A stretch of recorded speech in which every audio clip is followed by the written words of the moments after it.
जय हिंद, वंदे मातरम। स्वागत है आप सभी विद्यार्थियों का मिड पॉइंट क्लास में। कैसे हो आप सब? मैं उम्मीद करता हूँ आप और आपका परिवार बहुत अच्छा होगा। आज पढ़ाएंगे आपको हिंदी में जो रस होते हैं। रस होता क्या है इसके बारे में थोड़ा बता दें। रस हमारा होता है कि किसी कविता, कहानी या कोई चीज़ हम देखते हैं, उसको देखकर हमें अगर आनंद की अनुभूति होती है तो उसे हम रस कहते हैं। या दुखी हो, या मान लो कोई अच्छा लगे या गुस्सा आ जाए, ये हमारे सब रस में आ जाते हैं। ठीक है, अब रस होता क्या थोड़ा लिख दें हम। वीडियो अगर आपने लास्ट तक देख ली तो रस का जो आपका चैप्टर है क्लियर हो जाएगा। ज़्यादा पूछे जाते क्वेश्चन वो आपके हम क्लियर स्टार्ट करते हैं। रस क्या होता है पहले यहाँ देखेंगे। रस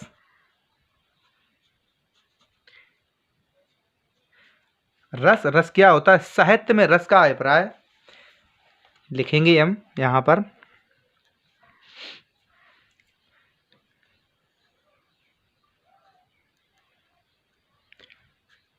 साहित्य में रस का अभिप्राय हमारा आनंद होता है। क्या होता है हमारा? आनंद। आनंद होता है। ठीक है, जैसे कविता, कहानी,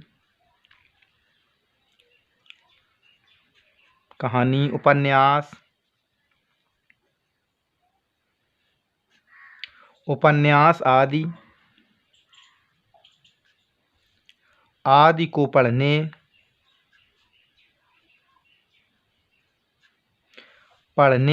या सुनने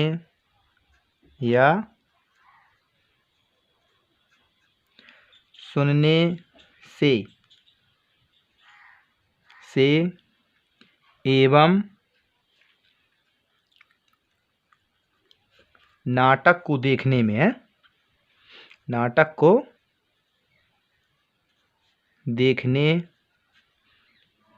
में देखने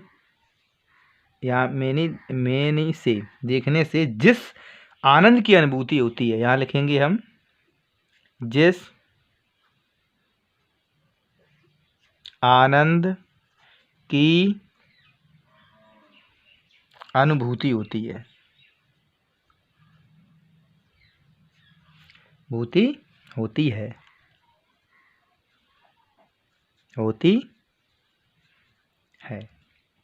उसे क्या कहते हैं हम? रस। उसे रस कहते हैं। रस कहते हैं।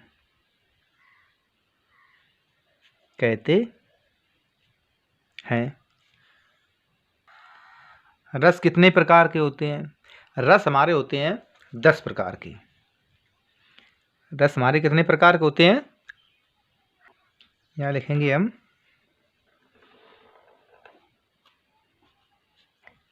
रस के प्रकार।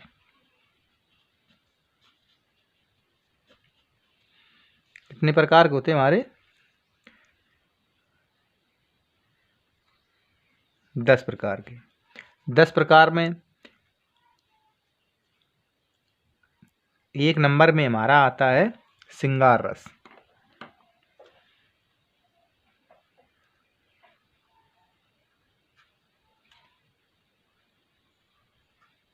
श्रृंगार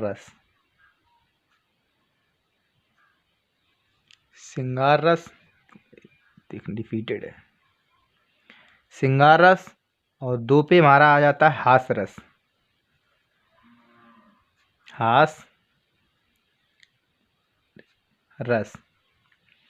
आ जाता है करुण रस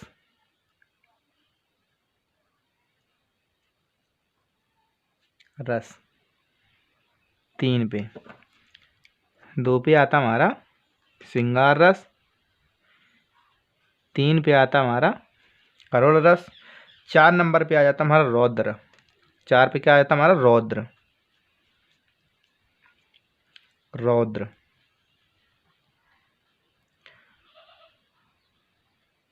और 5 पे आता हमारा वीर रस। 5 पे आता वीर रस और 6 पे आता हमारा भयानक रस आता है। क्या आता हमारा? भयानक रस। भयानक रस। 7 पे आ जाता हमारा बीभत्स रस। बीभत्स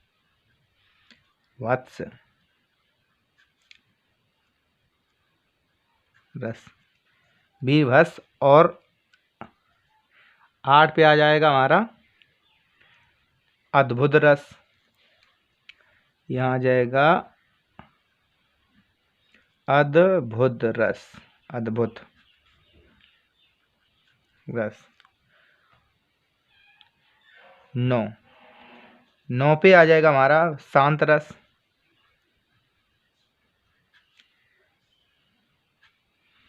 और 10 नंबर पे आ जाएगा वात्सल, वत्सल रस। तो तुम्हारा 10 नंबर पे आ जाएगा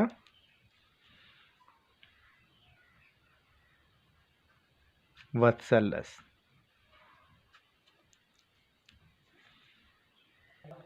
इसमें पढ़ाएंगे आपको सिर्फ 2 रस, इसमें हास रस और करुण रस। तो 2 नंबर पे जो हमारा है करुण रस, तो यहाँ लिखेंगे हम 2 नंबर पर 3 नंबर पे है करुण रस। पढ़ाएंगे इसमें पहले पढ़ाएंगे हास रस।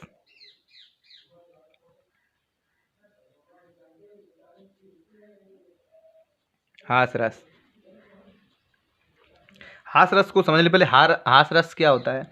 हास रस होता है हमारा अपने अथवा पराये परिधान वचन अथवा क्रियाकलाप आदि से उत्पन्न हुआ हास नामक स्थायी भाव, विभाव, अनुभाव और संचयी भाव के संयोग के से हास रस का रूप ग्रहण करता है।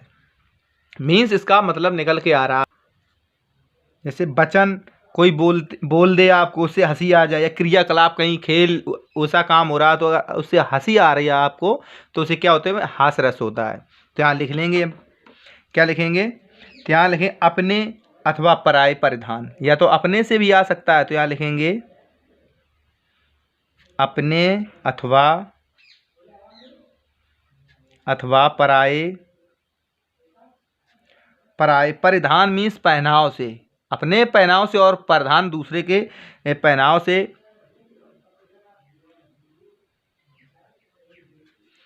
परिधान या उसके बोलने से मीन्स वचन अथवा क्रियाकलाप या कार्य जो भी करता है वो, अथवा क्रियाकलाप।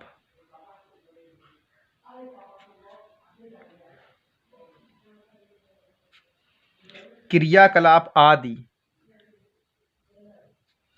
आदि से उत्पन्न हुआ हास, हुआ हास नामक स्थायी भाव, स्थायी भाव, स्थायी भाव, विभाव,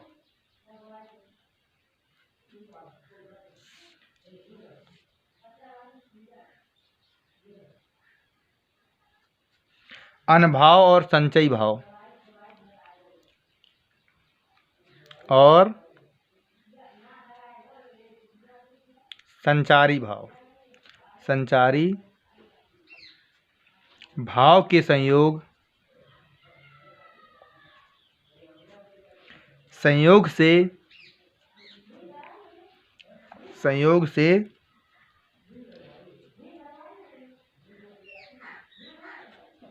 हास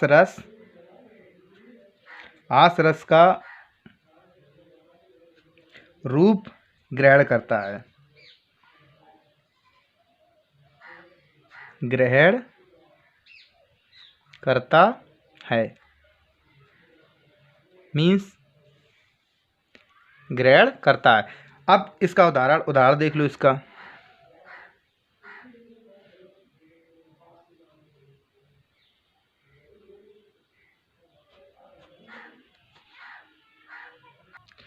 तुलसी रामचरितमानस में तुलसीदास ने दुआ लिखा है, वो लिखा है हमें, मातहि पितहि उरन भय नीके, गुरु ऋण रहा सोच बड़ जी के। तो यहाँ लिखेंगे हम,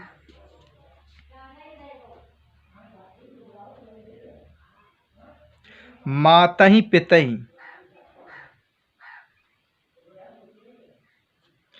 मातहि पितहि उरन भय नीके,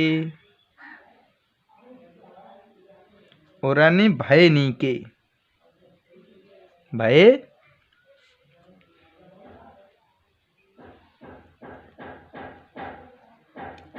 नीके, गुरु ऋण, यहाँ पर लिखेंगे हम गुरु ऋण, गुरु ऋण रहा सोच बड़ जी के, सोच बड़ जी के, जी के, बड़। अब लिखेंगे 3 नंबर का जो हमारा करोड़ रस होगा, तो इसमें यहाँ लिखेंगे करोड़ रस, करोड़ रस। अब करोड़ रस को थोड़ा समझ लो। करोड़ रस क्या होता है? करोड़ रस होता है, इसका स्थायी हुआ तो शोक होता है। किसी क्रियाकलाप, जैसे कोई दुखी है, आपको उसे देखकर दुखी हो जाओ, या कहीं कुछ दुर्घटना हो जाए उससे आप दुखी हो जाओ, तो वहाँ पर करोड़ा आप में दुखीपन महसूस हो जाए, तो समझ लो ये करोड़ रस है वहाँ पर। तो लिखेंगे इसमें, क्या लिखेंगे, इसका स्थायी भाव तुम्हारा शोक होता है। देखो शोक, यहाँ लिखेंगे करोड़ रस का स्थायी भाव क्या होता है? शोक होता है। क्या होता है हमारा? शोक। और विभाव,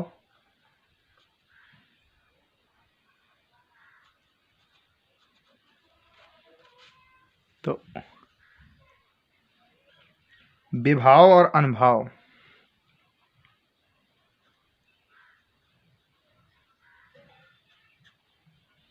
अनुभाव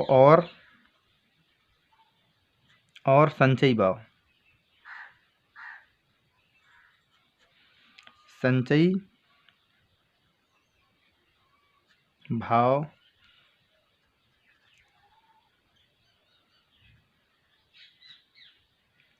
संयोग से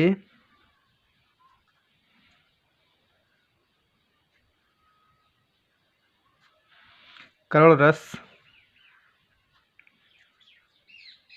की दशा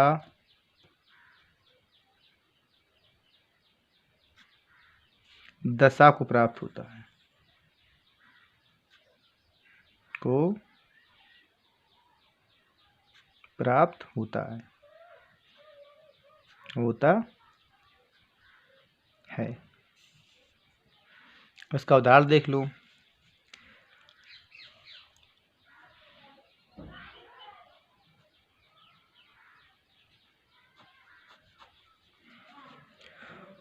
उदाहरण इसका देखो, जथा पंख बिनु खग अति दीना, मन बिनु फनि करीवन करहीना। इसका भी भाव बता देंगे, इसका नहीं बताया, इसको बता देंगे भी। चलो इसको लिख दीजिए, जथा, यहाँ लिखेंगे, इसे लिख लो,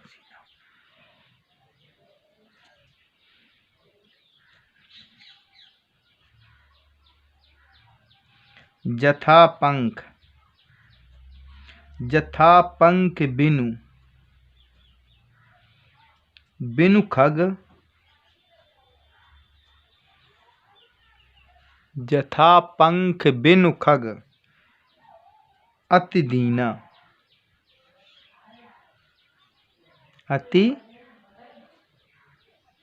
दीना। यहाँ लिखेंगे मनि, मन बिनु, मन विन फन, मन विन फन करिवन करहीना,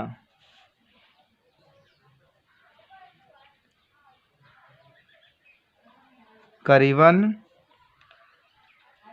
कर हीना। और दूसरा हो जाएगा हमारा अस,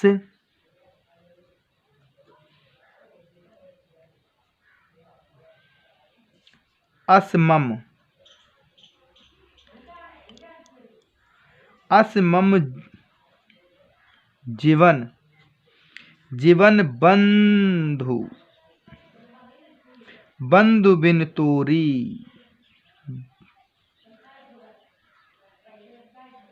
बिन तोही, तोही।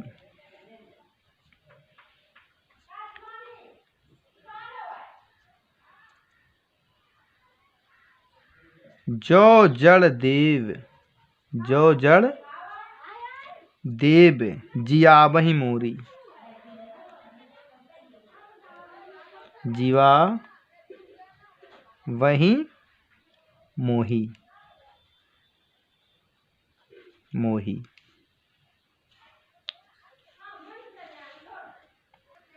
तो यहाँ पर क्या हो रहा था, यहाँ पर लक्ष्मण की मूर्छा पर राम विलाप प्रस्तुत किया जा रहा है। यहाँ पर शोक है, इसका स्थायी भाव शोक है। लक्ष्मण आलंबन और राम के आश्रय हैं, राम के उद्गार अनुभव है। और यहाँ पर हनुमान का विलंब, जो हनुमान विलंब किए हैं, उद्दीपन एवं दैत्य चिंता और व्याकुलता स्मृति आदि संचयी भाव इसका है। यहाँ में जब लक्ष्मण मूर्छित हो जाते हैं तो यहाँ पर हनुमान जी की जो देर कर रहे हैं, वहाँ पर उन्हीं की चिंता में राम व्याकुल हो रहे हैं। यहाँ पर करुण रस दिखाया गया है। आपको अगर वीडियो अच्छी लगे तो वीडियो को लाइक शेयर करें। अगर आप चैनल पर नए हो तो चैनल को सब्सक्राइब करें। मिलेंगे किसी अब नेक्स्ट वीडियो में किसी नेक्स्ट टॉपिक के साथ। Thank you.